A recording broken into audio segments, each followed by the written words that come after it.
नमस्कार, face beyond face में आपका हार्दिक स्वागत है। मैं हूं अतुल पाठक। दोस्तों, जैसे कि हमारा इस शो का नाम है फेस बियॉन्ड फेस, एक चेहरे के पीछे कई चेहरे, एक व्यक्तित्व में कई व्यक्तित्व का सम्मिश्रण।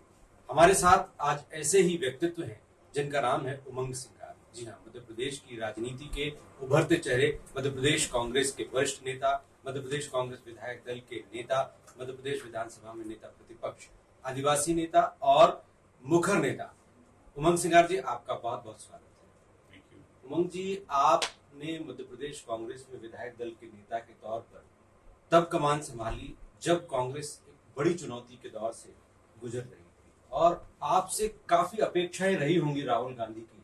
शायद इसी वजह से अपेक्षाकृत युवा होने के बावजूद भी आप पर राहुल गांधी ने, कांग्रेस के आला कमान ने भरोसा जताया। इस भरोसे को किस तरह से आप बरकरार रखेंगे और इसमें और अधिक एड ऑन करके आप ऐसा रिफ्लेक्शन देंगे कि आपके नेतृत्व को आने वाले समय में मुख्यमंत्री के तौर पर भी देखा जा सके, ऐसी धारणा बन जाए।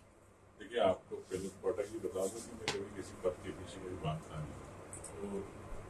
तो राहुल जी भी जानते हैं, आपके चैनल पे के माध्यम से भी कहना चाहता हूं, कभी आज तक कभी मैंने उनसे कभी पद नहीं मांगा। ये भाई पार्टी कार्यकर्ता के नाते काम किया, चाहे झारखंड में किया, उड़ीसा में किया, हिमाचल में किया, अन्य कई राज्यों में काम किया करना। पार्टी हमेशा उपकृत करती रही, सम्मान देती रही और उसी कड़ी में मुझे ये जवाबदारी मिली है, तो निश्चित तौर से चुनौती हुई जवाबदारी है। और मेरा जैसा नेचर है, लड़ने में विश्वास रखता ही हूँ और जिस परिवार से रहा हूँ, जमुना देवी जी, उनको आप सब जानते हैं, प्रदेश जानता है। ये हमेशा वो निर्भीक रूप से लड़ी है आम जनता की आवाज। मैं भी समझता हूँ कि इस जीवन में, सार्वजनिक जीवन में जनता की सेवा की है। जो जिनकी आवाज, जिनके अधिकार सरकार नहीं सुनती है, नहीं देती, उनकी आवाज बनना पसंद करता हूँ। बाकी मेरा कोई ऐसा कोई लक्ष्य नहीं होता है कि जैसा आपने कहा कि सीएम, ये सब भाग्य की बातें हैं, इस पर मैं विश्वास नहीं करता हूँ। लेकिन जो जवाबदारी है, उसको जवाबदारी को पूरी निष्ठा से, ईमानदारी से निभाता हूँ। और आपने गए सत्र में भी ये चीज देखी, मुद्दों को हम सभी विधायकों ने मजबूती के साथ उठाया। तो निश्चित तौर से जो भी अभी प्रदेश में मुद्दे हैं आने वाले, उनको पूरी जवाबदारी से उठाएंगे और सरकार को पूरी तरह करेंगे। निश्चित रूप से आपने जमुना देवी जी का जिक्र किया, मैंने भी उनका कार्यकाल देखा उप मुख्यमंत्री के तौर पर और फिर नेता प्रतिपक्ष के तौर पर। जमुना देवी बहुत सहज और सरल लेडी थी, लेकिन जो उनका व्यक्तित्व था और कृतित्व था, वो दोनों ही अविस्मरणीय था। और नेता प्रतिपक्ष के तौर पर उन्होंने जो छाप छोड़ी है, निश्चित रूप से आज भी पत्रकारों के जहन में, राजनेताओं के जहन में वो हैं। और समय समय पर जब भी हम विधानसभा की कार्यवाही में बैठते हैं तो उनका जिक्र जरूर आता है। और जिस तरह से मुद्दों को उन्होंने उठाया और तत्कालीन सरकार, उनके मुख्यमंत्री को घेरने के लिए वो हर स्तर तक उन्होंने राजनीतिक जो चतुराई है उसका प्रयोग किया और वो दिखाई भी दिया और सरकार बैकफुट पे भी दिखाई दी। तो उसी तरह का एक रिकॉर्ड आपके माध्यम से भी कांग्रेस देखना चाहती है, क्योंकि वो दौर है जब कांग्रेस को प्रदर्शन करना पड़ेगा, दिखाना पड़ेगा कि वो विपक्ष में है। और विपक्ष के नेता के तौर पर आपकी जिम्मेदारी है कि मध्य प्रदेश की जो बीजेपी की सरकार जो 18-20 साल से लगातार चली आ रही है, उसकी जो नाकामियां हैं वो जनता के सामने आए, तभी तो आपका मौका मिलेगा, तभी तो जनता आपके प्रति आशान्वित होगी। स्वाभाविक है कि अब शुरुआत है, मौका मिला। चूंकि लोकसभा चुनाव आ गए थे तो सत्र भी आप समझते हैं शॉर्ट टाइम का रहा। लेकिन हमने कई बार भी हल्ला कांड या कई मुद्दे उठाए, लॉटरी घोटाले, इस प्रकार से। तो भारतीय जनता पार्टी ने जो घोषणा पत्र में अपनी बातें कही थी, 2700 रुपये वो लोकसभा में दिया, 3000 रुपये उन्होंने कहा था कि लाडली बहना को देने के, वो दिए नहीं। तो इस प्रकार की जो वादे है तो सरकार को वापस दिलाएंगे कि इन्हीं कारण आपकी सरकार बनी है, इन्हीं कारण आपको वोट मिले। या तो आप वोटर को भूल के अपनी राजनीति करते भाजपा, या वोटर को याद करके राजनीति करते। तो ये अधिकार दिलाने की जवाबदारी विपक्ष की है, उसके लिए हम लोग तैयार हैं। निश्चित रूप से आपने कहा कि जनता को आप याद दिलाएंगे, नाकामियों की आप बात करेंगे और नाकामियों को उजागर करना सरकार के प्रति जो गलत फहमियां हैं उनको दूर करना, जनता के प्रति जो आशाएं हैं निश्चित रूप से वो लगातार बढ़ती चली गई, इसीलिए बीजेपी को इतना बड़ा बहुमत मिला और कांग्रेस कहीं न कहीं इन नाकामियों को जनता तक ले जाने में नाकाम साबित हुई। तो ये जो नाकामियां हैं, इन नाकामियों को किस रूप में देखते हैं? ये कांग्रेस द्वारा उठाए गए सिर्फ काल्पनिक मुद्दे हैं कि इनमें दम है, और यदि दम है तो वो जनता तक क्यों नहीं पहुंच पाते? देखिए, आज का जमाना आप जानते हैं कि सोशल मीडिया का जमाना है कि पहले एक समय में खबर लिखते थे, सुबह पढ़ता थे। अब ये है कि हर मिनट के अंदर नई न्यूज आती है हर बंदे के मोबाइल पे। तो ऐसी स्थिति में आपको खड़े रहना और जनता के मनोमस्तिष्क पे आपको आपकी छाप छोड़ना एक टेढ़ी खीर है। लेकिन मैं समझता हूँ कि गए विधानसभा में भी कांग्रेस के साथ जनता थी और कई कारण है। एक कारण ये भी कोई मानता हूँ, और कांग्रेस में कहीं ना कहीं संगठन की हम लोगों में कमी थी, उस कारण भी हमें चुनाव में नुकसान हुआ विधानसभा में। तो ये सब चीजें हम लोग, चूंकि राहुल जी ने जवाबदारी दी मुझे पटवारी को, तो हम लोग सब उसको वापस से बैलेंस कर रहे हैं और निश्चित तौर से उसका लोकसभा में आपको दिखेगा फायदा। कांग्रेस को एकजुट करने का प्रयास किया। आपने बात कही कि नए नेतृत्व के तौर पर जीतू पटवारी और आप दोनों मिलकर कांग्रेस को उस मुकाम पर पहुंचाएंगे जिसकी उम्मीद राहुल गांधी ने की है आपसे।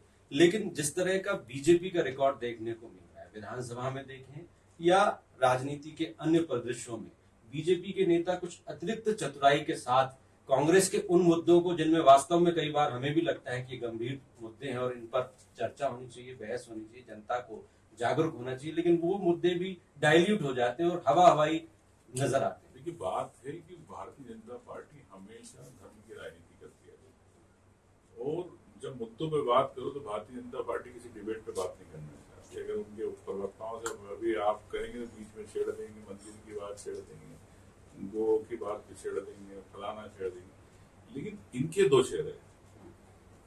अगर ये कहते हैं कि हमने गो हत्या देश में बंद करा दी, तो फिर भी जो है एक्सपोर्ट हो रहा है, ये जितने भी गुचड़े खाने चल रहे हैं, तो उन्हीं से आप चंदा लेते हो भारतीय जनता पार्टी। तो कथनी और करनी भारतीय जनता पार्टी। भारतीय जनता पार्टी काला धन की बात करती है। काला धन तो आया नहीं, लेकिन जो बड़े व्यापारी थे, बड़ी कंपनियां थी, उन्हीं को डरा चमका के एजेंसियों के माध्यम से उनसे हजारों करोड़ रुपए ले लिए। खुलेआम एक नंबर में ब्लैकमेलिंग का धंधा भारतीय जनता पार्टी ने खोल रहा। तो धंधे के साथ दादागिरी के साथ सरकार झूठे केस बना के, झूठी जमीनें नाप के लोगों की खदानों को, मकानों को नाप के खुलवा रहे, जीएसटी के झूठे बिल बनवा रहे। तो ये जो कभी कांग्रेस ने इतने साल में नहीं किया। मैं तो कहना चाहता हूँ, अगर कांग्रेस अगर 70 साल में अगर ये करती तो भारतीय जनता पार्टी का बीच नहीं बाहर नहीं आता। लेकिन कांग्रेस ने कभी देश भावना से राजनीति नहीं करी। जिस प्रकार से भारतीय जनता पार्टी ने 10 साल में की है, मुझे लगता है कि एक दुख की बात है। देश में अगर विपक्ष नहीं होगा तो जनता की आवाज कभी सरकारें नहीं सुनेगी। आपने सही कहा। देखिए, जनता तो विपक्ष को मजबूत देखना चाहती है, और ऐसा नहीं है कि जनता ने 20 साल से बीजेपी को ही समर्थन किया। जब उपचुनाव हुए, नगर पालिका, नगर निगमों के चुनाव हुए, कांग्रेस को प्रतिशत मिला और 18 में कांग्रेस को सरकार भी मिली। लेकिन विधायकों को एकजुट करना, एकजुट रखना और उसके साथ सरकार चलाना, क्या कांग्रेस भूलती जा रही है? देखिए, जो बूथ में गलतियां हुई है उसी को सुधारा है, इसीलिए राहुल जी ने की।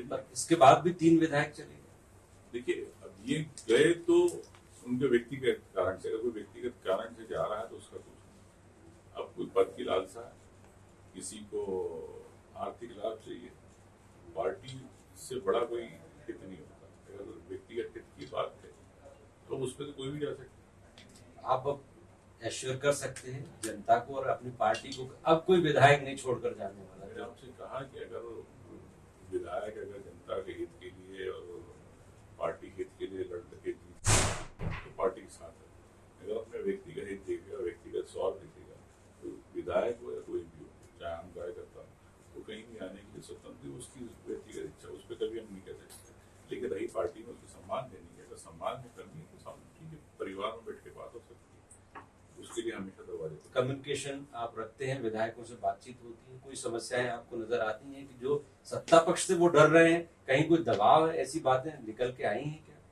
देखिए, मैं समझता हूँ कि कांग्रेस के विधायक सब मजबूत है और डरने चमकने में विश्वास नहीं रखते हैं, इसीलिए कांग्रेस के साथ खड़े हैं। तो ऐसी कोई बात नहीं है, सब कांग्रेस के साथ। पर ये हॉर्स ट्रेडिंग शब्द पहले भी आया, बार बार आता है कि बीजेपी पटाने की कोशिश करती है और उसके लिए साम दाम दंड भेद चारों का इस्तेमाल करती है। कांग्रेस कभी इसको क्रैक क्यों नहीं कर पाई? कोई ऐसा मुद्दा कि इतने विधायकों को तोड़ा, नेताओं को तोड़ा, विथ प्रूफ जनता के बीच में जाइए कि देखिए इन्होंने इस तरह से लीगल तरीका कांग्रेस लोकतंत्र में लोकतंत्र के कानून के हिसाब से रहना चाहती है। भारतीय जनता पार्टी एक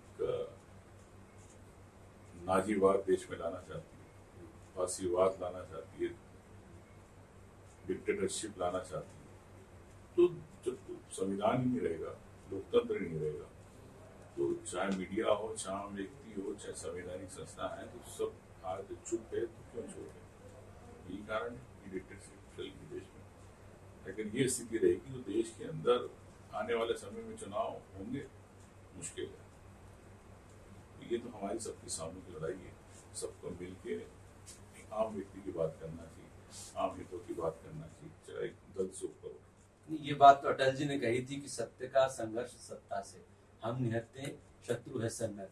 तो आप भी कुछ इसी तरह की लाइन पे चलना चाहते हैं, लेकिन बड़ा कठिन होता है जब आप विपक्ष में लंबे समय तक रहें, अर्थव्यवस्था उतनी अच्छी ना हो और सत्ता पक्ष मजबूत हो जाए। गांधी की सोच के साथ में भगत सिंह की सोच में विश्वास रखता हूँ कि जो अगर आपको कोई एक चाटा मारे तो दूसरा चाटा खाना नहीं, मारना है।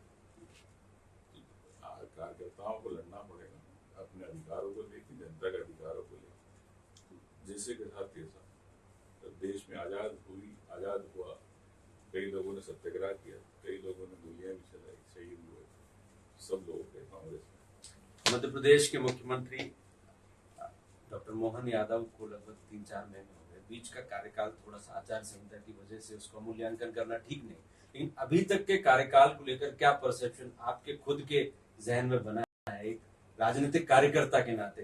ईमानदारी मेरे जहन की तो मैं क्या कहूँ, तो पूरे प्रदेश जानता है कि मोहन यादव जी मध्य प्रदेश से ज्यादा यूपी बिहार में अपनी ब्रांडिंग में लगे हुए, और जिस प्रकार से सभी मंत्रियों के दिया कि भाई आप कोई बयानबाजी नहीं करेंगे, सिर्फ मोहन यादव बोलेंगे जो पार्टी के अंदर बातें हुई है।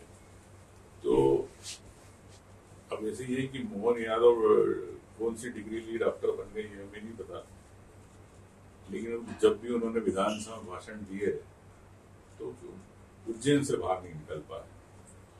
मुझे लगता है कि उज्जैन के महापौर ही सीएम तो है नहीं। तो मैंने तो कहा भी हाउस में भी, अगर आप मंदिर की बात करना चाहते तो महाकाल के मंदिर पुजारी बन के बैठ जाओ, लेकिन आपको जिस प्रकार से ग्रह आपके पास है, कानून व्यवस्था बिगड़ रही है, अपराध बढ़ रहा है, बलात्कार की घटनाएं बढ़ रही, दलित आदिवासियों पर घटनाएं हो रही, किसानों के लिए आपने कुछ नहीं किया। तो भारतीय जनता पार्टी सिर्फ इनको एक नाम और चेहरे के रूप में कर रही है, लेकिन इनके नेतृत्व में आज की स्थिति में कोई विकास नहीं। तो सिर्फ कर्जा लेके विकास नहीं होता, विकास आपके खुद के आपके आर्थिक संसाधन बनाना पड़ते, तो आर्थिक विकास में मध्य प्रदेश पिछड़ चुका है। किन मुद्दों को लेकर आप मोहन सरकार के खिलाफ जनमत तैयार करेंगे, विधानसभा में लड़ेंगे? उन जो 3-4 मुद्दे जो आपको नजर आ रहे हैं कि इन 3-4 मुद्दों पे शुरुआती दौर में ही सरकार असफल हो गई। देखिए, स्वाभाविक ही जो उनका घोषणा पत्र है, उस घोषणा पत्र को वो रामायण भी कहते हैं, गीता भी कहते हैं, कुरान भी कहते हैं, तो वही घोषणा पत्र उनको याद दिलाएंगे, इसे तो पढ़ो भाई। आप हमको राम की बात कर रहे हो, लेकिन आप रामायण कह रहे हो, रामायण के अंदर भाई मध्य प्रदेश की जनता भी तो है, उनकी तो बात ही नहीं करना चाह रहे हो। तो घोषणा पत्र है, बिजली के मुद्दे हैं, किसानों के मुद्दे हैं, महिलाओं के मुद्दे हैं, अभी आपके सामने नरसिंह घोटाला है, अभी लोकायुक्त वाला मामला कल ही आपने देखा, आग लग गई है। तो आग लगी, क्या इसके पीछे कोई षड्यंत्र है? तो क्या मुख्यमंत्री जी क्या जुडिशरी इंक्वायरी कराएंगे उस पर? ऐसा तो नहीं कि सीएस की फाइलें इन्हीं के परिवार की जमीनों के मामले थे, तो उसी को करने के लिए आग तो नहीं लगी। तो ये मैं तो स्पष्ट कहना चाहता हूँ कि मुख्यमंत्री जी चाहे लोकायुक्त, उनको अपना वक्तव्य देना चाहिए। अगर फाइलें सुरक्षित है उज्जैन की जांच अभी चल रही है तो बता, क्लोजर रिपोर्ट लगा रहा है तो बता, अगर आंख के हवाले हो गए तो बता। तो ऐसे कई मामले हैं और समय समय आने पे आपको जो है विधानसभा में दिखेंगे। चलिए, अच्छी बात है। तो कुछ और सवाल। जीतू पटवारी आपके प्रदेश अध्यक्ष हैं, आपके भी नेता हैं, पार्टी के कार्यकर्ता होने के नाते एक अपेक्षाकृत युवा नेता, जब बड़े बड़े नेता मैदान में हैं, दिग्विजय सिंह है, कमलनाथ है, जीतू पटवारी क्या कमाल दिखा पाएंगे? और जब उनके नेतृत्व को लेकर लगातार बीजेपी मुखर है कि उनके नेतृत्व में सर्वाधिक पलायन हुआ कांग्रेस से, तो इस नेतृत्व से आप क्या उम्मीद की जा सकती है? नहीं, जीतू पटवारी जी को भी मेरे ख्याल से मौका मिला 4 महीने 5 महीने, तो अभी मैदान में उतरे, कबड्डी तो खेलने में। तो बहुत बहुत धन्यवाद आपका Thank you. उमंग सिंघार जी, आपने हमसे बात की और अपनी बातें बहुत अच्छे ढंग से रखी। नेता प्रतिपक्ष के तौर पर आप यूं ही डंका बजाते रहें, कांग्रेस की तरफ से किला लड़ाते रहें और भविष्य में एक आदिवासी नेतृत्व के तौर पर, एक युवा नेता के तौर पर आप अपनी छाप बनाने में कामयाब हों। फेस बियॉन्ड फेस में आज इतना ही। नमस्कार।